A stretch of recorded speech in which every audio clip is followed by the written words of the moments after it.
Howdy folks, and welcome back to World of Warships with Rear Admiral Jingles, and we have two battles for you today, or at least part of one battle and then a full battle. And in the first battle, we're going to be asking ourselves the question, at what point should we have turned and run away? This is Orcava in a Furutaka without any clothes on. Cover your eyes, kids. Naked boats. The Furutaka is the Japanese Tier 5 heavy cruiser. And what makes the Furutaka special are those guns. Those are 8-inch, 50 caliber Type 3 Japanese naval rifles. Those are the same guns that you get on the Aoba at Tier 6, the Miyoko at Tier 7, that you can have on the Megami at Tier 8, and that you get on the Ibuki at Tier 9. Yes, those are Tier 9 Japanese 8-inch cruiser guns on a Tier 5 cruiser. The penalty that you pay for having these amazing guns on a Tier 5 cruiser are a very slow reload. You only get 6 of them and the turrets turn very slowly. Nevertheless, these are very, very nice guns to have on a Tier 5 cruiser. It's the only Tier 5 cruiser that comes equipped with 8-inch guns. At least until we see HMS Exeter. Although it's possible the Exeter may end up being Tier 6, not Tier 5, in which case, hooray for the furious Taco. The other good thing about the Furutaka is, while it still has a large citadel and is not particularly heavily armoured, it's got better armour than just about every other Tier 5 cruiser. Tier 5 cruisers in World of Warships are notorious for being made out of citadels and held together by gasoline-soaked rags.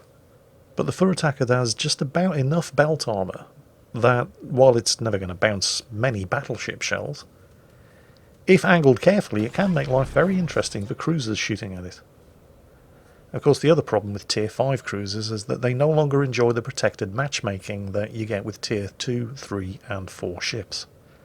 You can face ships anything up to 2 tiers higher than you. Not in this game, however. Orcava is top tier. Now remember, the question that we're asking here is at what point should Orcava have turned around and run the hell away? The only backup and support he has here is, I cannot pronounce the name of that Tier 4 French cruiser, so I'm just going to call it Dougie. Could have been worse, could have been Dave. Anyway, and that's it, that's all he's got. The enemy team, as far as they can tell, have 3 ships. They've got a Dougie of their own, a Kirov, which is also a Tier 5 cruiser, and the Miyogi, a Japanese Tier 4 battleship. Now, for the moment, even though he's spotted, nobody's shooting at him as long as they've got a Tier 4 cruiser to shoot at. And the enemy Dougie down there made a critical error, ran himself aground, and was very lucky to not get the crap citadel out of him by Orcava's 8-inch guns. In fact, Orcava is very unlucky when it comes to citadels in this battle, despite the numerous broadsides that some very lightly armoured enemy cruisers are giving him. He may have actually done better if he'd been firing high explosives. Those are very lightly armoured cruisers, for example, and it wouldn't have been unusual to see some high explosive citadels, but he's sticking with his guns and he's firing his armour piercing. It's only now that somebody's actually going to start targeting him. He has taken some damage so far, not a lot obviously, but that's because it was just collateral damage. Nobody was actually targeting and aiming at him. They were firing at his teammate, but he was so close that he actually took a couple of the shots. The enemy Dougie down there just fired a quick salvo at him, but his heart's not really in it, and he's going to switch back to the friendly Dougie in an effort to get that guy sunk, which is going to mean that Orcava here is going to be pretty much the only enemy ship on this flank as far as those guys are concerned. His nearest backup and support is over 13 kilometers away. And he is now it. Now, should Orcava have turned around, disengaged, and gotten out of here? Now. Well, he's clearly decided not to, because there's a ship that he can kill quite easily, and this Kirov has given him a lot of broadside. And for some bizarre reason, not shooting at him. Doesn't even have his guns pointing at him. Do you think he is perhaps lining up his torpedoes? I think he might be. Orcava is finally rewarded with his first citadel. Typically, of course, the Kirov only had 1,000 health remaining at that point, and he accurately predicted his torpedoes. Now he should be able to finish off the enemy Dougie, And he does. However, the odds are still not in his favour. In fact, they just got a lot worse. The Miyogi down there has now been joined by an Arkansas Beta. So whoever's sailing that American battleship has been playing this game for a long time. And between them, they have nearly 90,000 hit points. That's 6 times the amount of health that Orkava currently enjoys in his Furutaka. And their battleships. They have really big guns. You can't realistically expect to be able to bounce a lot of shots from them. At this point, should he have turned around and disengaged and waited maybe for the Koenig up to the northwest to arrive to assist? He could have done it if he'd executed a turn to starboard a couple of seconds ago. There's an island to his right that he could have sheltered behind. He may have taken some citadel damage as he made the turn because he would have had to expose broadside, but if he'd timed, for example, the shots from those 2 enemy ships, he might have been able to get away with it while taking only minimal or possibly even no damage. Well, Orkava clearly doesn't think so. And even if he was having second thoughts, it's far too late now. He's so close. If he was to turn to maybe dart into that channel over to his right between the 2 islands, these guys couldn't possibly miss his citadel. So if he turns away now, he's dead. He has to continue this attack, and he has absolutely no backup and support doing it. What he does have, however, are torpedoes with reasonably good firing angles, although he can only fire 3 torpedoes from each side. So now the question we have to ask ourselves is, at what point should these 2 battleships have turned around and run away?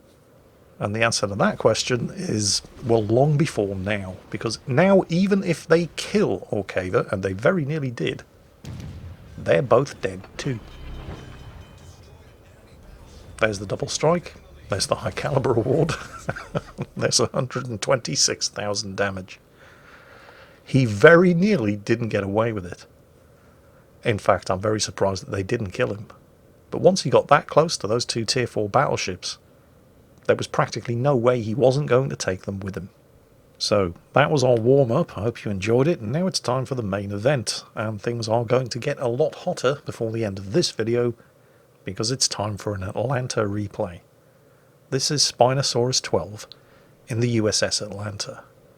I'm not entirely sure what captain build Spinosaurus has on his Atlanta captain, although I can make an educated guess. I know he's at least got advanced firing training, because his guns have a 13.3 kilometer range. You can also tell that he doesn't have concealment expert, because he has a detection range of 10.7 kilometers. The Atlanta's base detection range is 10.98, so the only concealment that he's got on this ship is from the premium camouflage on the Atlanta. I'm guessing that he has the IFHE skill instead of concealment expert, and that's a good choice. I mean, the Atlanta only has 5-inch guns. These are basically lots and lots and lots of American 5-inch destroyer turrets. It's not even as heavily armed as an American light cruiser. They come with 6-inch guns. Now with the 6-inch guns, it's 152 millimeters to you Europeans, with the IFHE skill, you can get through the 32 millimeter plating of Tier 8, 9 and 10 battleships. Even with the IFHE skill, with these 5-inch guns, you're never going to be able to do that. Luckily, there aren't any Tier 8, 9 or 10 battleships in this match. Spinosaurus is top tier, this is a Tier 7 battle. Now you might be looking at the map and thinking, ooh, Spinosaurus, are you sure about this? There's only you and a Minsk heading out to this flank. You also might be thinking, oh, you've been spotted. And that's a West Virginia, with 16-inch guns. Yep, Spinosaurus has seen it too. And the West Virginia has fired. 1 hit, but it was in the superstructure. That could have been a lot worse. Of course, the West Virginia is not alone. Oh look, there's a Kirov with him. There's a lot more than a Kirov with him, trust me. So Spinosaurus, at what point, like now, do you think you should have turned around and run the hell away? Under most circumstances, around about now would be a good answer. But Spinosaurus isn't afraid. Spinosaurus has a plan. And he also has an island. That island up ahead is going to be Spinosaurus's waifu for the rest of this game. He is going to become intimately familiar with every rise, dip and fold in the contours of that island. Don't worry, it's not an underage island. What you're about to see Spinosaurus doing is in fact legal in most states. That's not to say it's recommended. The opposition is starting to build up, and Miyoko and a Scharnhorst have just joined the party. And here come the aircraft. Yes, there is an aircraft carrier on the enemy team. They have the USS Ranger. Although this battle was actually recorded just a couple of days before the aircraft carrier rework. So that's the old Tier 7 USS Ranger, and this is the old multiple squadron RTS style carrier gameplay. But what that Ranger doesn't appear to have taken into consideration is the fact that 1, this is an Atlanta, and 2, the Atlanta, as an air defense cruiser, as a premium air defense cruiser, has unlimited charges of the defensive fire consumable. So that's 16 aircraft shot down. Oh no, 17 aircraft shot down. Can we get 18? There's 18. Can we possibly do 19? No, I don't think there are any further aircraft to be shot down. So that Ranger is well on the way to getting himself deplaned. Spinosaurus tucked in nice and snug behind the island here. He's lost about half of his health, and of course he's a Tier 7 cruiser. He doesn't have a heal. Things are about to get very spicy. So, there's a West Virginia, a Scharnhorst, a Leon, a Kirov, a Miyoko, and a Jervis. The Congo is technically also within shooting range. And the only friendly ships over here are Spinosaurus in a half-health Atlanta, and that Minsk. Although there does appear to be a very, very cautious Gneisenau sailing to the east, although he is definitely keeping his distance, which is probably very smart. So there might be some long-range fire support from the Gneisenau's 15-inch guns, but other than that, Spinosaurus is pretty much on his own. Although not entirely, because there is still this Minsk, who's in trouble. The Kirov is rushing him, in company with the Mars. Now these may just be relatively low-velocity 5-inch destroyer guns, but that Kirov is awfully close, and he's presenting a nice big fat juicy broadside. Remember, the Kirov is a Tier 5 cruiser, so it's made out of citadels, held together by gasoline-soaked rags. And the further he continues to push, the flatter a broadside he's giving to these extremely rapid-firing 5-inch guns, which means it's really only just a matter of time before that happens. Kirov dealt with, Minsk momentarily saved, although the Mars is still shooting at him, and he's not the only one. Spinosaurus switches to the high explosive, risks poking out just a little bit in order to clear the tip of the island there and get the guns firing at the Mars as well. Now, at what point should the Mars bug out? And I think he's rapidly coming to the conclusion that that point is right about now, and I don't think he's wrong, because you really do not want to be in a destroyer at that kind of range with an Atlanta shooting at you. Not if you can't torpedo him, and he can't because he's just fired his torpedoes at the Minsk, and there's an island in the way. More aircraft incoming from the Ranger, although he's kind of occupied with the threat from the Miyoko. Japanese Tier 7 heavy cruiser, armed with 8-inch guns. 8-inch guns which he is not using, as Spinosaurus citadels the crap out of that perfect broadside for his second kill. Do you think it's possible that the Miyoko was trying to launch torpedoes at a target that was reversing around the cover of an island? Yes. Yes, he was. How well did that work out for him? Not so much. So thanks to that Miyoko forgetting what his guns were for and being far too optimistic about how effective his torpedoes were going to be, Spinosaurus just traded about 35,000 health off the Miyoko for around about 3,000 to 4,000 of his own. He's not out of the woods yet, though. The enemy team know he's the only one there. They've chased off the Minsk, although he's coming back, and the Gneisenau is now closing in. And the Congo can probably hit him from here. Then again, he can hit the Congo too. But the Congo's guns are definitely pointing in this direction, so just to be on the safe side, he inches forward in an attempt to go unspotted. There it is. And he can still hit the Congo with his rear turrets. Although he can't now. So he's unspotted, at least until the Ranger sends more aircraft overhead. But they're closing in on both sides of this island. If he were to turn and try to run the hell out of here now, remember he doesn't have concealment expert.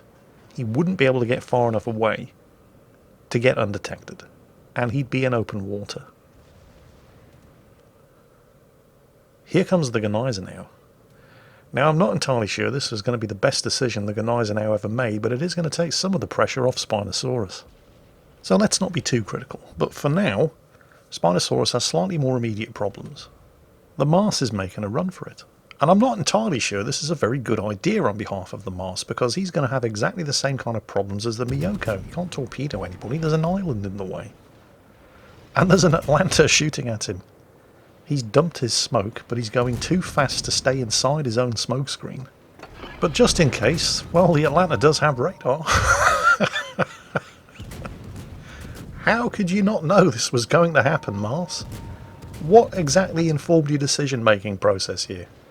In fact, the only reason that Mars didn't die here, he's going to get away on about 500 health, is because Spinosaurus, for his own safety, was tucked in so close to the island that he couldn't get all of his gun turrets shooting at him.